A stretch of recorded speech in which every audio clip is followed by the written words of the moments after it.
Pernah kebayang nggak gimana ceritanya sebuah konflik regional bisa meledak jadi krisis global hanya dalam waktu kurang dari 3 minggu?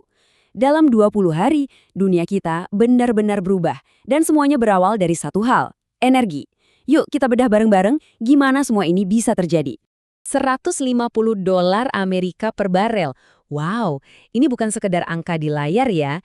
Ini adalah sinyal kejut yang menghantam ekonomi global.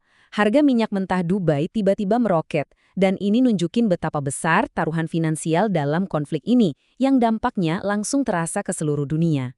Nah, pertanyaannya kan, gimana kok bisa sampai segitunya? Jadi, yang akan kita urai ini sebenarnya adalah serangkaian efek domino yang nggak ada hentinya, yang akhirnya menyeret seluruh dunia ke dalam krisis. Di sini, pipa gas dan kapal tanker minyak jadi sasaran utama di medan perang yang baru ini. Oke, kita mulai dari awal ya. Dari percikan apinya, domino pertama jatuh ketika ada sebuah serangan yang sangat diperhitungkan ke salah satu infrastruktur energi paling penting di planet ini. Momen inilah yang menyulut apinya. Jadi gini, konflik ini tuh dimulai dengan aksi saling balas yang targetnya ngeri banget. Israel menyerang ladang gas South Pars yang bisa dibilang jantungnya energi Iran. Tentu Iran nggak tinggal diam dong. Mereka langsung balas menghantam Ras Laffan Industrial City di Qatar. Ini bukan lagi sekedar serangan militer biasa.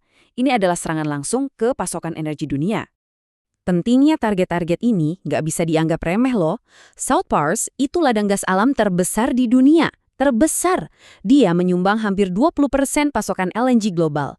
Nah, yang bikin rumit, Amerika Serikat ngakunya nggak tahu apa-apa. Dan Israel bilang mereka bertindak sendiri.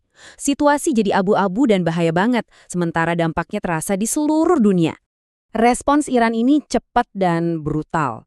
Mereka nggak cuma membalas, tapi langsung memperluas target, menyerang fasilitas-fasilitas energi di seluruh teluk, di Qatar, Arab Saudi, dan Uni Emirat Arab. Tiba-tiba aja, ini bukan lagi konflik dua negara, tapi sudah jadi perang energi regional. Sekarang kita lihat di mana serangan fisik ini bikin pasar global panik setengah mati. Ini adalah tahap kedua dari krisis, di mana rasa takut itu sendiri jadi pendorong utamanya. 80%. Coba deh bayangin angka itu. Hanya dalam hitungan hari, harga minyak mentah Brent langsung loncat setinggi itu. Ini adalah guncangan instan yang nunjukin kepanikan pasar yang luar biasa cuma karena takut pasokan energi terganggu sedikit saja. Dan inti dari semua kepanikan ini ada di sini.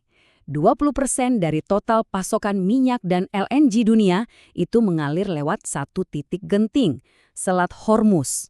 Sebuah jalur sempit yang tiba-tiba jadi urat nadi energi global yang paling terancam.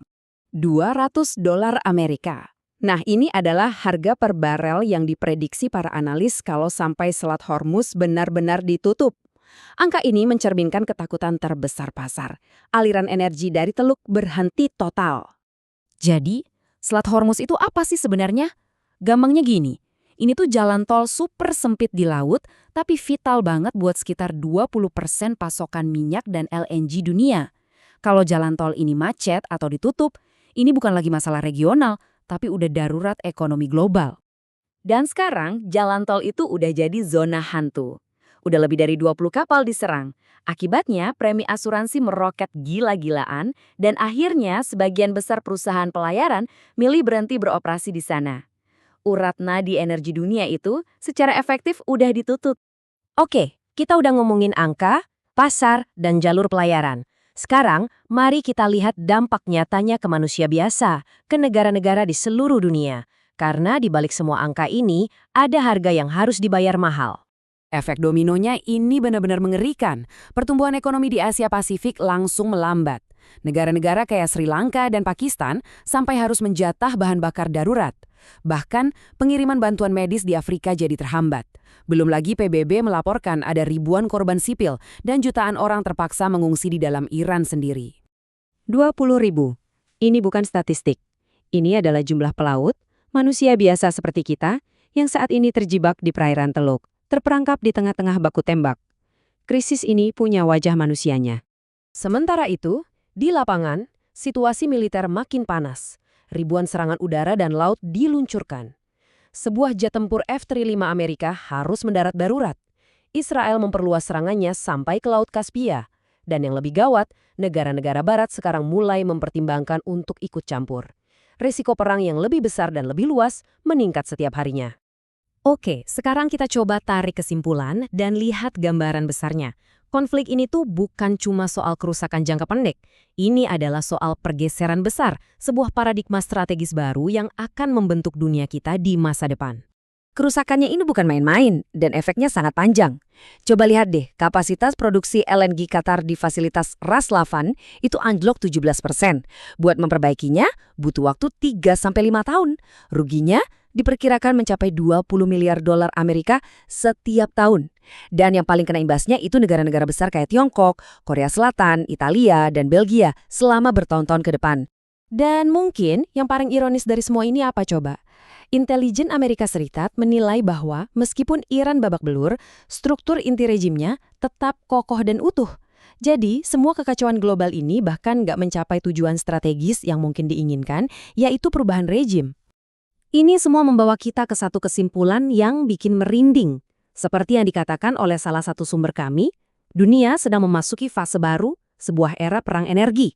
Ini bukan lagi cerita fiksi ilmiah. Ini adalah realitas global baru kita yang terbentuk hanya dalam 20 hari. Pada akhirnya, ini meninggalkan kita dengan satu pertanyaan terakhir yang sangat mendalam. Kalau energi yang jadi sumber kehidupan ekonomi modern kita sudah diubah menjadi senjata, siapa di antara kita yang bisa merasa benar-benar aman? Nggak ada satu negara pun yang kebal.